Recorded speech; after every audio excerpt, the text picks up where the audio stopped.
Perspective reçoit ce dimanche 20 janvier 2019 M. Seydi Gassama, le secrétaire général de la section sénégalaise d'Amnesty International. M. Gassama, bonjour. Bonjour. Alors nous allons parler aujourd'hui des sujets qui occupent l'actualité sur le continent. Bien sûr, il y a l'affaire Gbagbo, la commission Vérité et Réconciliation en Gambie, mais aussi les suites de la présidentielle en République démocratique du Congo. D'abord l'affaire Gbagbo, avec cet acquittement en début de semaine de l'ex-président ivoirien et de Charles Blé Goudé, l'ancien leader du mouvement ultranationaliste des jeunes patriotes. Une libération qui met sur la sellette encore la Cour pénale internationale, parce qu'après 8 ans de procédure, leur acquittement ressemble à un camouflet, aussi bien pour les juges qui avaient validé la mise en accusation sur la base d'un dossier faible, que pour le procureur qui n'a su ni conduire son enquête ni mener ce procès. Mais d'abord, M. Gassama, comment Amnesty International a accueilli la décision des juges de la CPI d'acquitter Laurent Gbagbo? Écoutez, nous considérons que cet acquittement est une très grosse déception. Déception d'abord pour les victimes avec lesquelles nous travaillons, parce que, comme vous le savez, avant même l'année 2000, Amnesty a mené beaucoup d'enquêtes en Côte d'Ivoire. Quelqu'un comme Guillaume Soro avait déjà été défendu par Amnesty quand il était leader de la FESI et qu'il a fait la prison.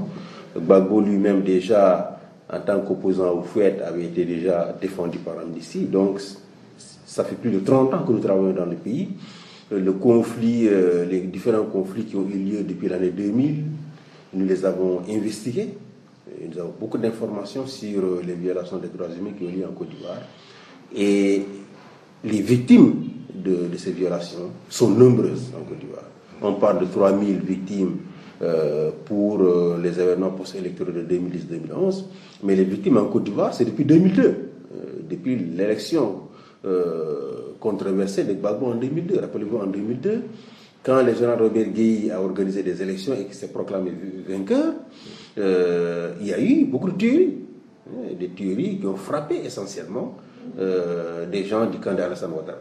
Depuis lors, la Côte d'Ivoire n'a connu que des tueries. Donc, le chiffre de 3000 qui est avancé par les Nations Unies et par les ivoiriennes est en deçà de la réalité des violations qui ont lieu en Côte d'Ivoire. Donc, on aurait attendu de la CPI, par exemple, qu'elle enquêta sur tout ce qui s'est survenu en Côte d'Ivoire depuis 2002. Il a choisi d'enquêter à partir des événements de 2010-2011 qui étaient les plus médiatisés. Malheureusement, l'accusation n'a pas su produire suffisamment de preuves qui lient Gbagbo aux crimes de guerre. Mais pourtant, les faits sont là. Aux crimes de guerre, aux crimes contre l'humanité qui ont lieu en Côte d'Ivoire. Donc tout le monde a été témoin. On n'a même pas besoin d'être en Côte d'Ivoire pour savoir que des événements extrêmement graves ont lieu dans ce pays. Il suffit simplement de suivre les médias internationaux, de regarder les télévisions pour savoir qu'il y a eu des crimes extrêmement graves qui ont été commis, qu'il y a eu des appels aux meurtres qui ont été lancés en Côte d'Ivoire. Oui, dans les discours. Absolument, dans les discours, etc. Donc, qu'on vient dire aux victimes que personne n'est coupable, est extrêmement grave. Dans cette affaire Gbagbo, je me souviens que le 11 avril, Gbagbo a été arrêté et ensuite la procureure a commencé ses enquêtes. Est-ce qu'on n'a pas mis ici le chariot avant les bœufs? Non, vous savez, on peut engager des poursuites, on peut arrêter quelqu'un sur la base d'allégations sérieuses. Mais il faut réunir d'abord des éléments de preuve au moins. Ensuite, procéder à une instruction. Vous savez, s'il fallait attendre d'avoir toutes les preuves, il n'y aurait pas de cabinet d'instruction. Parce qu'en ce moment, on aurait arrêté les personnes, comme dans le cas du flagrant délit, et on juge. Mais lorsqu'il y a des crimes de sang, lorsque vous êtes soupçonné d'avoir commis des crimes de sang, on vous arrête, ensuite on fait une instruction. En fait, la CPI fonctionne comme toutes les juridictions nationales, où on arrête une personne contre laquelle pèsent des sérieuses allégations ou de soupçons de violation des droits humains. Ensuite, on procède à une instruction, pendant laquelle, qui se fait à charge et à décharge. L'accusation apporte des preuves. Mais ici, on dit que l'accusation, justement, apportait des éléments de preuve très faibles. Absolument. C'est ce qui est apparu pendant tous les débats qui ont eu lieu devant la Cour pénale que l'accusation n'avait pas de preuves solides. Là, beaucoup de témoins qui étaient considérés comme des témoins à charge se sont révélés être des témoins qui n'étaient pas du tout déterminants. Mais est-ce qu'il y a eu en ce moment-là justice ici? Ah non, je pense qu'il n'y a pas de justice pour les victimes de ce conflit. Il n'y a pas encore de justice. Il n'y a pas de justice. Et nous espérons que la procureure qui a fait appel va apporter évidemment de nouvelles preuves, ce qui va être extrêmement difficile, parce que nous ne voyons pas les autorités ivoiriennes collaborer, puisqu'ils l'ont fait dans le passé. Bon, vous dites qu'il n'y a pas de justice, mais l'avocat de Laurent Gbagbo, Emmanuel Attil, lui, on l'a entendu, saluer après l'acquittement de l'ancien président ivoirien une victoire pour la justice, la CPI et sa légitimité.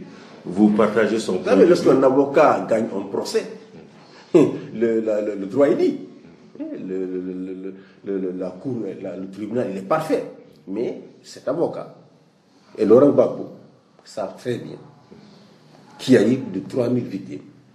Parce que Gbagbo a refusé de reconnaître les résultats d'une élection présidentielle. Il y a eu des événements à la suite de cela. Et il y a eu plus de 3000 victimes. Et tout le monde sait que Charles Blé Goudé et les jeunes patriotes ont commis beaucoup d'exactions en Côte d'Ivoire. À Abidjan, personne aujourd'hui, dans le camp de Gbagbo, ne nie pas qu'il y a eu des exactions des gens de leur camp. Ils vous disent simplement, nous avons été les seuls poursuivis et les autres ont été protégés par le régime en place. Alors, qu'est-ce qui s'est Ce passé? n'est pas parce que les autres ont été protégés par le régime en place qu'eux ne doivent pas rendre compte. C'est un déni de justice. Donc, notre position a été, nous, Amnesty, et je crois que la procureure a tout le temps été dans cette logique, c'est que c'est toutes les personnes qui sont impliquées dans les violations graves du droit humain en Côte d'Ivoire qui doivent rendre compte. Malheureusement, donc, la CPI n'a pas une armée ou une police pour venir attraper ces personnes en Côte d'Ivoire. Il faut que l'État ivoirien collabore. Malheureusement, l'État ivoirien n'a pas coopéré pour que les personnes du camp de Gbagbo qui sont soupçonnées, du camp de Ouattara, qui sont soupçonnées d'avoir commis des violations graves des droits humains, soient également poursuivies. Et cela a créé un malaise, non seulement en Côte d'Ivoire, mais dans tout le continent africain, où les gens estiment que c'est une justice à deux vitesses, où on poursuit les vaincus et on laisse, on accorde une totale impunité aux vainqueurs. Je pense que c'est cela qui fait qu'aujourd'hui il y a beaucoup de sympathie en faveur de Gbagbo au niveau du continent africain. Mais ce que nous avons, le verdict ou la décision de la Chambre de première instance ne dit nulle part que Gbagbo n'est pas responsable. Il dit simplement on ne m'a pas apporté suffisamment de preuves pour que je puisse procéder à une condamnation. Mais c'est là justement le problème. Les preuves. Comment est-ce qu'il fallait procéder? Vous avez dit, évidemment, l'État ivoirien n'a pas collaboré. Mais est-ce que la CPI n'avait pas d'autres moyens de procéder à des investigations? Vous savez, lorsqu'un État souverain ne coopère pas, évidemment, il devient extrêmement difficile d'avoir des informations. Parce que vous devez d'abord envoyer des enquêteurs sur le terrain. Ces enquêteurs, il faut qu'ils puissent faire le travail correctement, accéder à toutes les informations dont ils veulent accéder, aller partout où ils veulent sur le territoire national. Malheureusement, les enquêteurs de la CPI n'ont jamais pu. Mais dans le cas de la Côte d'Ivoire, quand même, avoir cette mais ça ne devait pas être difficile. Le monde entier a suivi la crise ivoirienne depuis 2002. Absolument. Vous savez, en ce qui concerne les crimes pour lesquels Gbagbo est poursuivi, qui sont les crimes de droit international, les crimes de guerre, les crimes contre l'humanité, il faut pouvoir établir que Gbagbo lui-même donnait des ordres pour que ces crimes soient commis. Il faut apporter la preuve qu'il donnait des ordres pour qu'ils soient commis. Il faudrait la preuve qu'il était au courant de la commission de ces crimes et qu'il ne les a pas arrêtés. Et ces preuves-là doivent être des preuves matérielles. Mais quand l'armée tire des obus dans le quartier d'Abobo, le président... Mais justement, la grosse erreur de la CPI a été de poursuivre seulement Gbagbo et Blé Goudé. Et devrait également poursuivre d'autres personnes. Comme Philippe Mangou à l'époque, le chef d'état-major. Absolument, qui est d'ailleurs parti témoigner à la CPI. Les commandants de la gendarmerie, les différents corps de l'armée. Qui est l'actuel ambassadeur de Côte d'Ivoire. Toutes ces Sénégal, personnes devraient être visées. Mais lorsque vous visez uniquement le chef et que vous n'arrivez pas à apporter la preuve que tout ce que les hommes faisaient sur le terrain avait été commandité par le chef, ou que le chef était au courant de tout ce qui se passait, évidemment, vous vous mettez dans une situation extrêmement difficile. Je pense que la stratégie de Moreno Ocampo a été une stratégie très inefficace. Le fait de viser une seule personne dans le contexte d'un conflit, ou de viser 2 personnes et de laisser tous les autres. Évidemment, l'espoir était que ces autres-là allaient être jugés par la justice ivoirienne. Parce qu'également, il faut savoir que la CPI ne peut pas juger toutes les personnes impliquées dans la commission du crime lors d'un conflit. Elle n'en a pas les moyens. Vu que les principaux responsables... Et voilà, elle vise les principaux responsables. Et les justices nationales étaient censées poursuivre les autres. Il y a eu beaucoup de poursuites qui ont eu en Côte d'Ivoire. Ces personnes ont tous été amnistiées récemment par Alassane Ouattara. On pense que Gbagbo, son épouse, oui. Et son épouse, le débat aujourd'hui, c'est de savoir si Gbagbo lui-même doit bénéficier de cette amnistie pour sa condamnation à 20 ans de prison pour la casse du siège de la BCEAO à Bouaké. Donc, il y a tous ces débats. Beaucoup de personnes ont été amnistiées. Donc, il y a un délit de justice qui a été organisé par l'État ivoirien lui-même. Et en tant que tel, nous pensons que c'est un précédent extrêmement dangereux, parce que les démons de la division existent toujours en Côte d'Ivoire. Le seul fait de compenser les victimes ne permet pas de conjurer ces démons-là. En tout cas, les proches des victimes ont déploré cette situation. Absolument. On leur promet de l'argent. Le gouvernement a annoncé il y a 2 jours qu'il va prendre des mesures financières pour les compenser. Mais moi, je pense que notre conviction forte est que sans justice, les démons de la division, les démons de la xénophobie, de l'ethnicisme en Côte d'Ivoire vont survivre. Et le pays reste exposé. Et vous pensez que la libération de Gbagbo va davantage exposer le pays? C'est ce que beaucoup de personnes pensent en Côte d'Ivoire, que dans le contexte politique actuel où, disons, les partis politiques sont très affaiblis par différents types de divisions internes, où la coalition au pouvoir a éclaté, etc., ça a voulu, aujourd'hui, évidemment, contribuer à polariser encore plus la vie politique en Côte d'Ivoire. Notamment s'il y avait une alliance entre lui et Bédié, évidemment cela a contribué à polariser encore plus la vie politique en Côte d'Ivoire. Donc il faut qu'il y ait justice. Il faut qu'il y ait justice. La procureure a fait appel. Nous espérons qu'elle a fait appel à la fois sur le fond, contre l'acquittement, et elle a fait appel contre la mise en liberté de Gbagbo. Donc, les 2 appels, l'appel contre sa mise en liberté sera examiné d'ici la fin du mois, mais l'appel dans le fond, c'est-à-dire contre le jugement de la Chambre de première instance, évidemment sera également examiné, et on aura certainement un nouveau procès devant la Chambre d'appel. Donc, Gbagbo n'est pas encore sorti de l'auberge, et nous espérons que pendant la procédure d'appel, la procureure va rassembler suffisamment d'éléments. L'État ivoirien va collaborer et va rassembler suffisamment d'éléments pour pouvoir donc entrer en condamnation. En tout cas, ce revers n'est que le dernier d'une longue série qui renvoie à une image d'impuissance de cette instance que vous venez de soulever. Cette instance qui a été fondée en 2002 pour condamner les crimes de masse commis à travers le monde. Ce fut le cas déjà en décembre 2014 pour 6 responsables kenyans, dont justement le président kenyan Uhuru Kenyatta. Absolument, Uhuru Kenyatta et son vice-président William Ruto, qui avait été donc mis en cause pour les tueries qui ont eu lieu au Kenya en 2007, entre décembre 2007 et janvier 2008, à la suite donc de sa première élection. Et là également, on a abouti à un non-lieu. Il faut dire que Uhuru n'avait jamais été placé en détention parce qu'il allait comparaître en tant que témoin. Absolument. Donc, et finalement, ça a abouti à un non-lieu. Je pense que tout cela est dû au fait que, encore une fois, la stratégie du procureur était assez problématique. Le fait de viser uniquement les plus hauts responsables et de ne pas chercher à mettre en cause d'autres personnes qui exerçaient des commandements à différents niveaux et qui auraient pu être impliqués dans la commission de ces crimes. Ça a été le cas de Jean-Pierre Bemba aussi. Absolument, de Jean-Pierre Bemba, qui avait été donc arrêté et poursuivi pour les crimes commis en Centrafrique. Mais Jean-Pierre Bemba n'était pas en Centrafrique, ce sont ces hommes qui étaient en Centrafrique. Ah oui. Ouais.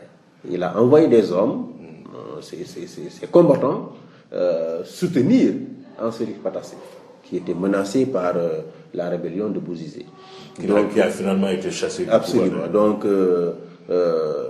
il était extrêmement difficile de prouver que Jean-Pierre Bemba, depuis son fief au Congo, contrôlait ces hommes qui étaient sur le terrain en Centrafrique. Là également, c'est cette stratégie qui consiste à poursuivre les personnages de plus haut niveau. Elle est spectaculaire, hein? Elle donne beaucoup de publicité à la CPI, mais au bout du compte, on se rend compte qu'elle est totalement improductive. Alors, cela nous amène à la question fondamentale, à quoi sert maintenant la CPI? La CPI reste une juridiction très importante. Ah oui, malgré ses revers, ses échecs. Elle est irremplaçable. Vous savez qu'avant la CPI, l'ONU avait l'habitude de créer des juridictions ad hoc.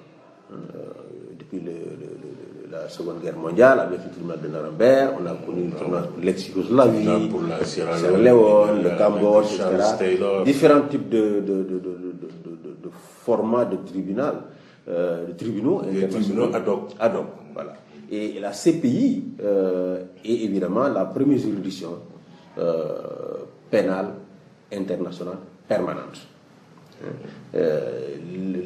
L'objectif qui était celui des initiateurs de la CPI, c'était d'avoir de façon permanente une juridiction internationale capable de poursuivre les crimes les plus graves, les crimes de droit international, c'est-à-dire les crimes de guerre, les crimes contre l'humanité et les crimes d'agression.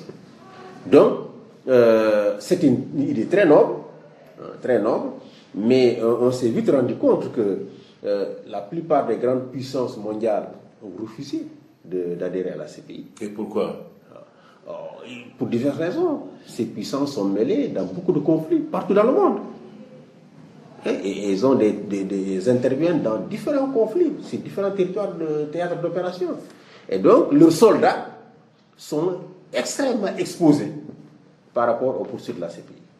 Et c'est l'une des raisons pour lesquelles la Chine, la Russie, les États-Unis, l'Inde, tous ces pays ont refusé d'adhérer au statut de Rome. Il faut saluer le fait que la plupart des États de l'Union européenne ont adhéré et soutiennent la Cour pénale internationale. Mais vous imaginez une Cour où 3 des 5 membres permanents du Conseil de sécurité sont absents. Cette Cour, évidemment, aura forcément des difficultés. La Chine et les États-Unis.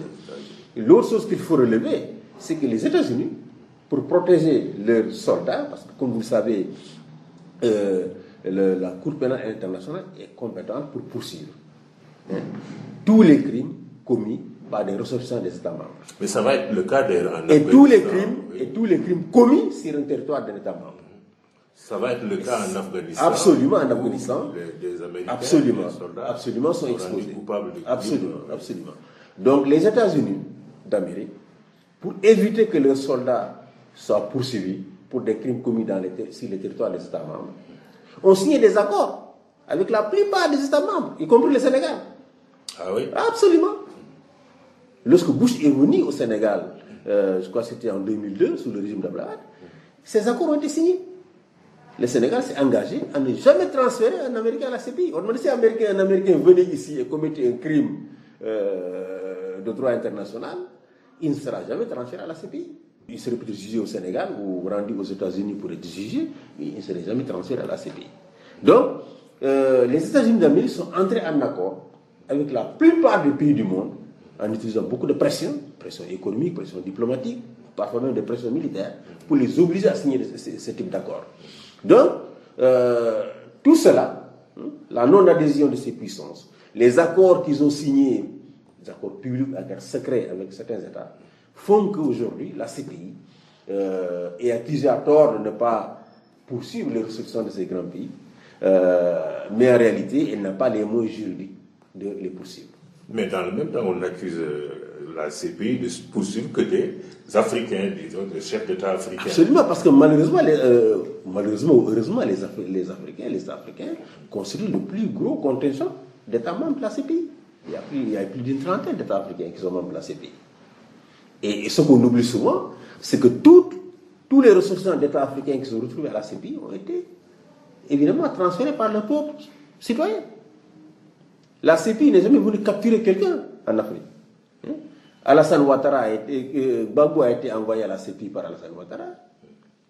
Tous les chefs rebelles congolais qui ont été jugés à la CPI ont été capturés par le gouvernement congolais et envoyés à la CPI. Exactement, voilà comment ça s'est passé. Donc, ce sont les États africains qui considèrent que juger telle ou telle personne présentait des risques pour leur stabilité, ont préféré transférer ces personnes au niveau de la Cour pénale internationale.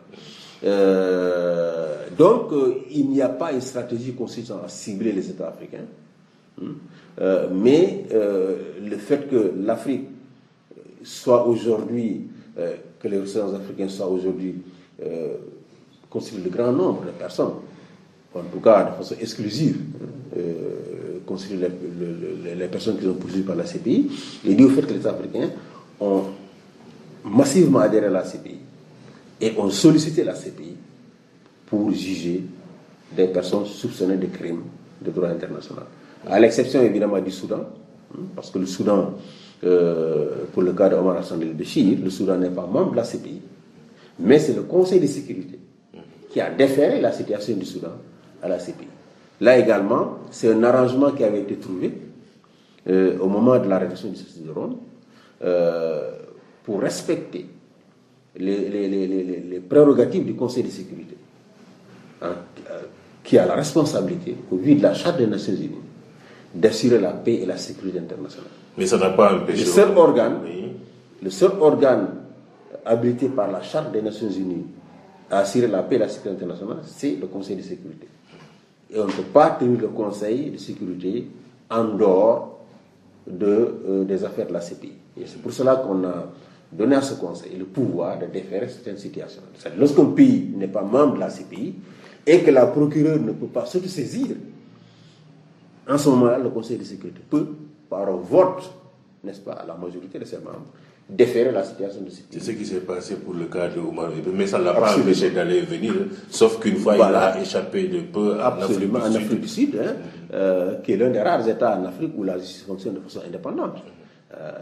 Le gouvernement l'a accueilli, mais les juges sud-africains, le procureur sud-africain, avait émis une décision pour l'arrêter. Il a dû donc quitter en catastrophe le pays pour ne pas être arrêté. Alors, M. Seydi Gassama, secrétaire général de la section sénégalaise d'Amnesty International, il y a aussi la personnalité de Fatou Bensouda. On en parle de plus en plus, puisqu'en 2021, d'ailleurs, il y aura certainement de nouvelles élections. Est-ce que sa personnalité aussi ne pose pas problème? Fatou Bensouda a hérité un peu des dossiers de Moreno Ocampo. Fatou Bensouda était procureur adjoint du temps de Moreno Ocampo, et toutes ces situations qui sont jugées en ce moment datent de l'ère de Moreno Ocampo. Donc, il a hérité de ces dossiers. Absolument, on ne peut pas blâmer Fatou Bensouda d'avoir initié des poursuites ciblées contre des personnalités de haut niveau, en négligeant, n'est-ce pas, d'autres personnes qui pourraient être impliquées dans la commission des crimes. Elle est en train de gérer une situation dont elle a hérité, avec toutes les difficultés qu'il y a à travailler, n'est-ce pas, dans un contexte de raréfaction des ressources. Il faut des ressources pour pouvoir enquêter partout et les solliciter. La CPI a ouvert des enquêtes préliminaires non seulement sur beaucoup de pays africains, mais également sur le Moyen-Orient, la Palestine et les territoires occupés, sur la Colombie, pour tous les crimes qui ont lieu dans ce pays, dans le cadre de la guerre civile entre les FARC et le gouvernement colombien, sur l'Afghanistan, et d'autres pays. Mais il faut avoir évidemment des moyens pour pouvoir faire ces enquêtes. Et malheureusement, les moyens ne suffisent pas toujours pour cela. Et il faut également que les États collaborent. Mais d'où leur viennent les moyens? Des contributions des États membres, parmi lesquels il n'y a pas les plus grands donateurs du système international. Les plus grands contributeurs des organismes internationaux aujourd'hui, c'est les États-Unis, c'est la Chine, mais c'est surtout les pays arabes. L'Arabie Saoudite, tous ces pays-là constituent de grands contributeurs. Vous imaginez l'Arabie Saoudite contribuer à la CPI? Non. Donc du coup, les moyens d'action de la procureure sont extrêmement limités. Et cette limitation peut-être pose un problème, mais pas au niveau des procédures quand même. Absolument, absolument. Je crois que le problème des procédures, c'est dit simplement au caractère ciblé des poursuites, et c'est dit simplement au fait que les États n'ont pas toujours coopéré pour que les enquêtes soient menées de façon approfondie. Vous savez, lorsqu'un procureur commence à enquêter, il peut aller dans une direction. Surtout un procureur indépendant. La CPI ne dépend pas des États. Dans nos États africains, on peut rappeler un procureur à l'ordre, mais un procureur indépendant, comme Fatou Bensouda, qui commence à enquêter sur le conflit ivoirien, il enquête sur des crimes, sur des événements. Et en tant que tel, il faut aller dans une direction qui n'arrange pas le pouvoir en place. Et c'est cela qui s'est produit. La plupart des chefs de guerre qui sont soupçonnés de commettre des exactions en Côte d'Ivoire sont les chefs de l'armée de Ouattara aujourd'hui. Il ne peut pas livrer ces personnes-là à la CPI. Donc, la CPI ne peut être efficace que si les États acceptent de coopérer. Et surtout qu'ils acceptent de poursuivre toutes les personnes qui n'auraient pas été transférées à la CPI. Alors, est-ce que vous pensez sincèrement vraiment que la CPI aujourd'hui a un avenir, d'autant qu'il y a certains États... Je pense que la CPI a un avenir. Ce que nous, société civile, nous devons faire, c'est de continuer à encourager les États à coopérer plus avec la société civile, à encourager les États à accorder plus de moyens, n'est-ce pas, à la CPI. Vous imaginez si la CPI disparaissait? Il n'y a plus d'espoir de justice pour les victimes de violations des droits humains dans la plupart des pays en conflit. Parce que vous savez, les politiciens, une fois qu'ils ont fait la guerre, qu'ils ont tué des centaines de milliers de personnes, ils veulent faire la paix, la réconciliation. Et généralement, dans cette réconciliation, on oublie les victimes. Donc, la CPI, dans de tels contextes, évidemment, par le pouvoir d'autosaisine du procureur, peut exercer des pressions sur l'État pour l'obliger à faire des poursuites. Regardez le cas de la Guinée, les événements du 28 septembre. Aujourd'hui encore, près de 10 ans après la survenue de ces événements, il n'y a pas de justice pour les victimes de la répression du stade du 28 septembre. Si les choses bougent aujourd'hui en Guinée, c'est parce que la procureure va souvent dans le pays et dit à Alpha Condé, si vous ne poursuivez pas, moi je vais poursuivre. C'est parce qu'il y a la menace de la procureure de s'autosaisir de la situation du 28 septembre que le gouvernement guinéen fait des petits pas aujourd'hui pour aller vers un procès. Mais c'est très lent. C'est extrêmement lent, mais sans cette pression-là, très certainement les victimes auraient été sacrifiées sur l'autel des arrangements politiques en Guinée. Donc, la CPI, elle a encore beaucoup de faiblesses. C'est une juridiction relativement jeune. Nous devons continuer à la soutenir et nous devons continuer à faire en sorte qu'elle ait les moyens pour remplir la mission que les États membres, de façon souveraine, ont décidé de lui confier. Voilà, je rappelle que Perspective reçoit ce dimanche M. Seydi Gassama. Il est le secrétaire général de la section sénégalaise d'Amnesty International. M. Gassama, à présent, parlons de la République démocratique du Congo, où on a organisé récemment des élections le 30 décembre. La victoire a été donnée à Félix Tshisekedi contre Martin Fayulu qui revendique ces élections.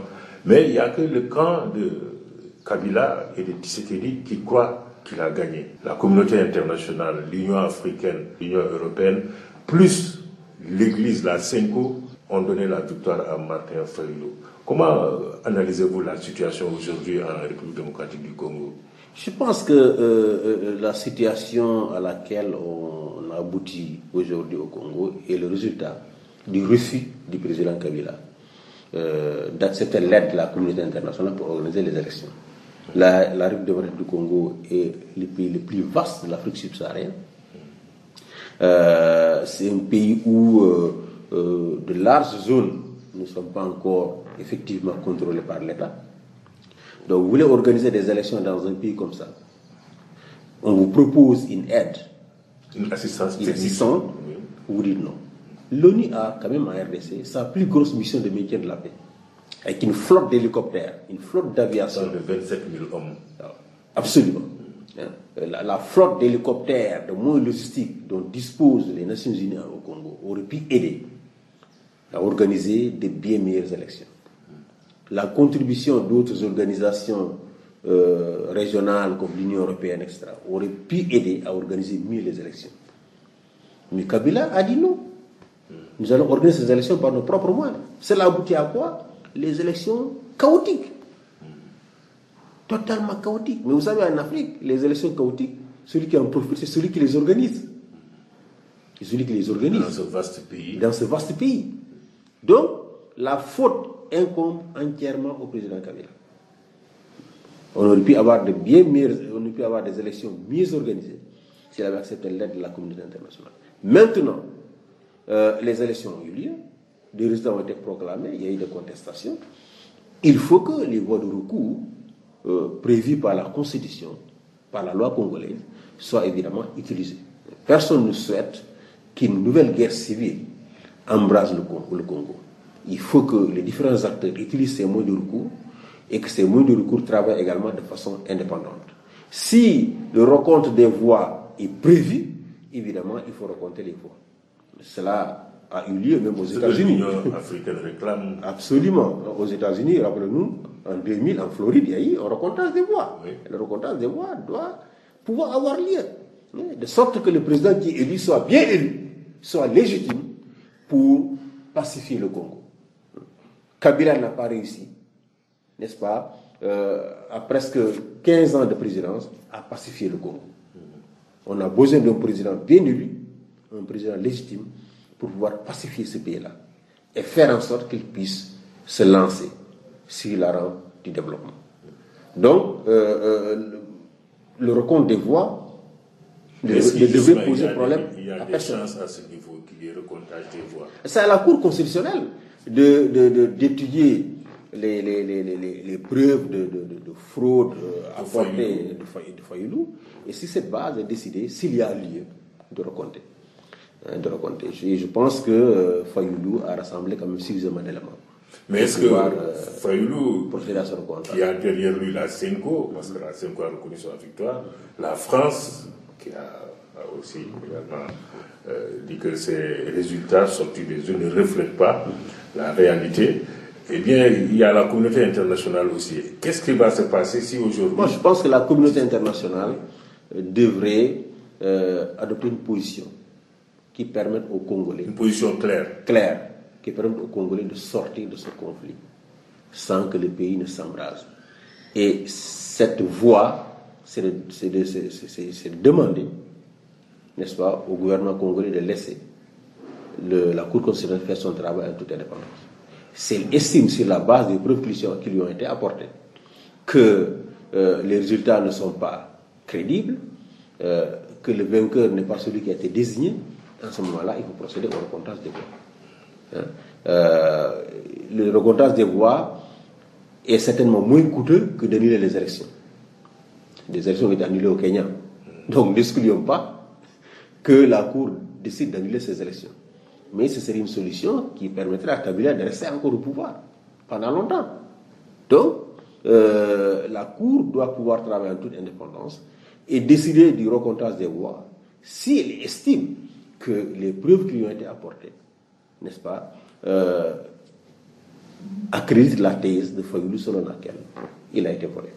Mais on peut reporter ça au mois de mars prochain parce que il y a des provinces qui n'ont pas participé à ce vote. Béni, Boutombo, pourquoi ne pas reporter Absolument. Espérons que les juges de la Cour seront à la hauteur de la mission qui est la leur. C'est eux qui peuvent sauver le Congo d'un embrasement qui aurait des conséquences néfastes dans l'ensemble de la sous-région. Le Congo a quand même 5 ou 7 pays frontaliers. Donc tout embrasement au Congo aura des répercussions sur la stabilité des autres pays. Donc certains ont peut-être intérêt à ce que le Congo s'embrase à nouveau pour qu'ils viennent piller les ressources naturelles du pays. Donc ces juges doivent travailler en toute indépendance, ils doivent assumer leurs responsabilités et ils doivent prendre des décisions qui satisfassent tout le monde. Mais est-ce qu'on ne va pas vers une sécession encore comme on l'a déjà vécu dans ce pays-là dans les années 68. Je crois, ce que je sais du Congo, c'est qu'au pire de la guerre civile qui a eu lieu entre 1996 jusqu'en 2001 ou 2002, jamais une province du Congo n'a cherché à faire sécession. Jamais. J'ai eu moi-même la chance d'aller en mission dans ce pays, au moment où il y avait Kabila et 4 vice-présidents. J'ai été dans beaucoup de provinces. Tous les acteurs que nous avons rencontrés disaient leur fierté d'être Congolais. Leur fierté d'être Congolais. Même ceux qui avaient des alliés ougandais et rwandais dans le cadre de ce conflit, disaient de façon très claire, le Congo, notre pays. Donc, les risques de sécession me semblent extrêmement moindres. La situation a peut-être évolué depuis lors, mais les risques de sécession me semblent extrêmement moindres. Par contre, les risques de nouvel embrasement, avec l'intervention d'acteurs étrangers, n'est-ce pas, pourrait vraiment déstabiliser encore le pays et amener les Nations Unies à rester pendant très longtemps dans le pays. Mais en Gambie voisine, 2 ans après le départ mouvementé de Yahya Jammeh, la commission Vérité et Réconciliation a commencé ses premières auditions. Son rôle, en fait, c'est enquêter ou essayer de savoir ce qui s'est passé sur des crimes qui ont été commis durant les 22 ans de règne de Yahya Jammeh. Non, absolument. Je pense que c'est déjà une première étape vers la justice. Le fait que la commission soit instituée d'abord, le fait qu'elle puisse faire appel à tous les témoins de violation des droits humains pour venir témoigner devant la commission, permet évidemment de rassembler beaucoup de témoignages, de rassembler beaucoup de preuves qui demain pourraient servir dans le cadre de poursuites judiciaires contre Jammeh. Donc c'est une très bonne initiative que nous avons saluée, mais comme premier pas vers la recherche de la justice et vers la réparation pour les victimes.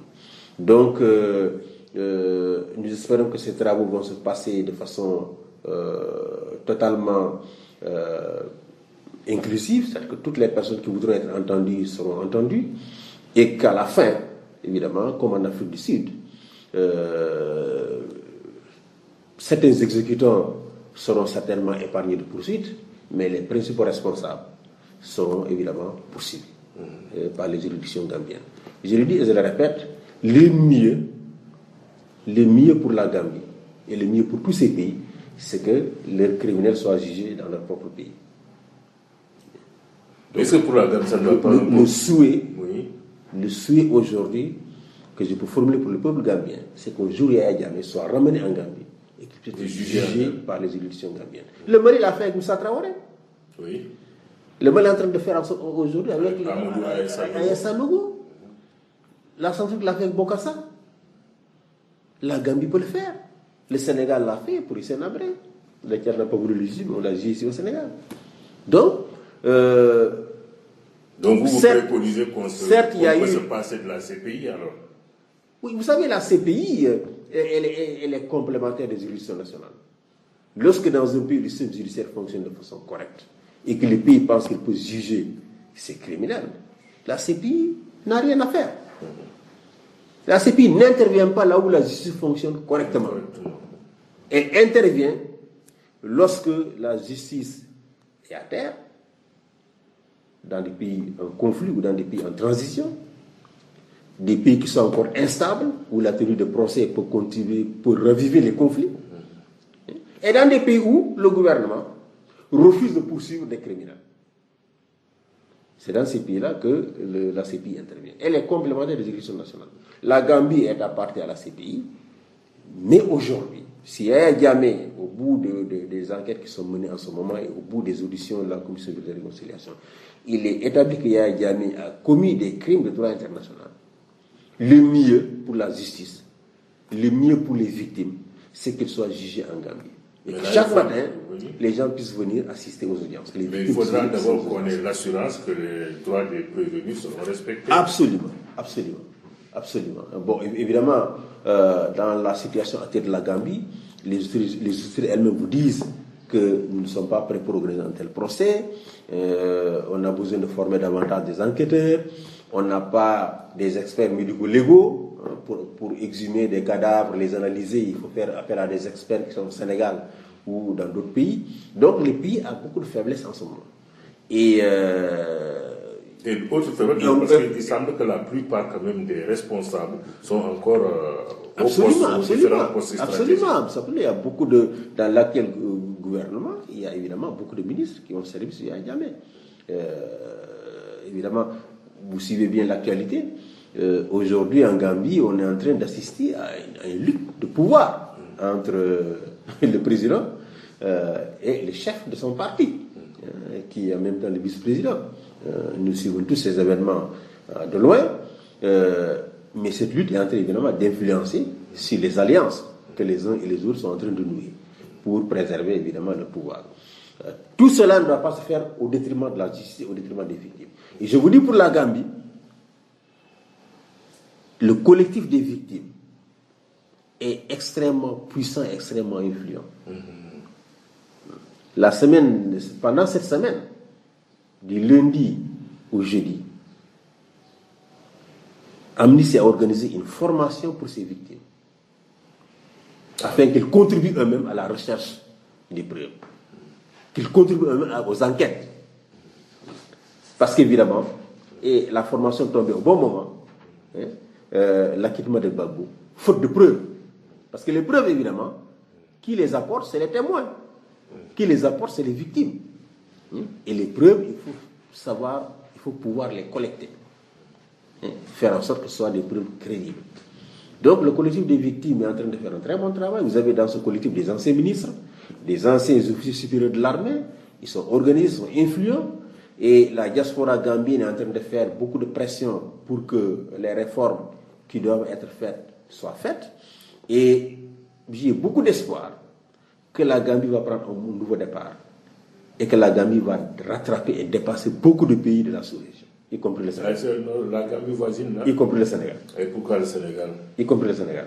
Parce qu'aujourd'hui, sous la pression de la diaspora gambienne, la révision constitutionnelle qui est en train qui va avoir lieu très bientôt, va apporter beaucoup de garanties par rapport aux droits humains. D'abord, la peine de mort sera établie, c'est une promesse. Les autorités, ils vont l'abolir. Oui. Mais toutes les lois répressives que Jammeh a mis en place seront abrogées.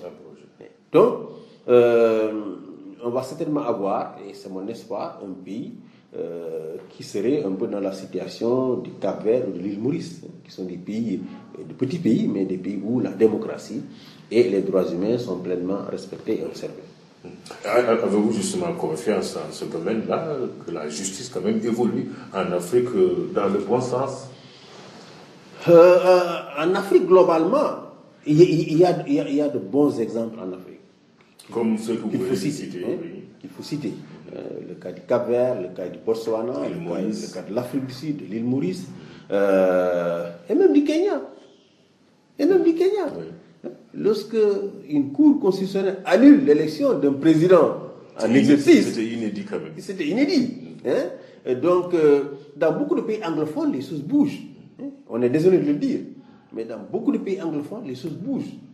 Ce qui n'est pas le cas. Le vrai problème, c'est en Afrique francophone.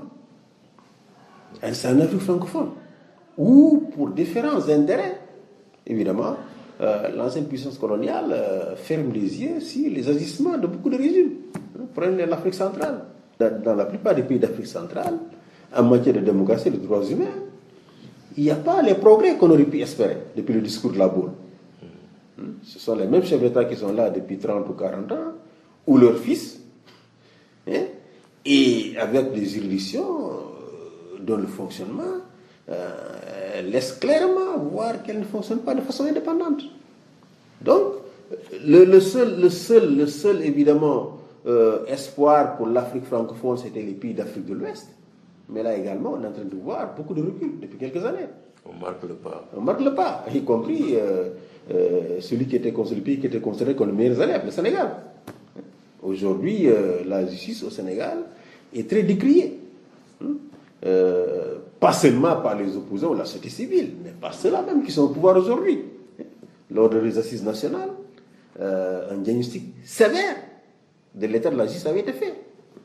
La commission de réforme des institutions créée par le président Macky Sall a fait un diagnostic sans complaisance de l'état de la justice. Mais aucune réforme aujourd'hui n'a été faite. Bien au contraire, on a assisté à des réformes constitutionnelles déconsolidantes. Contrairement à ce que dit le ministre de la Justice, c'est des réformes déconsolidantes. Des lois organisant des élections qui ont été adoptées sans consensus. Donc, l'Afrique francophone est en train de devenir aujourd'hui le mauvais élève en matière de démocratie et de droits humains sur le continent. Le pragmatisme des Anglais fait qu'aujourd'hui ils sont en train d'avancer. Ils sont peut-être venus en retard, mais ils sont en train d'avancer de façon à grands pas. Voilà, Seydi Gassama, secrétaire général de la section sénégalaise d'Amnesty International, je vous remercie d'avoir pris de votre temps pour répondre aux questions de perspective. C'est moi qui vous remercie et je remercie tous vos auditeurs de nous avoir écoutés.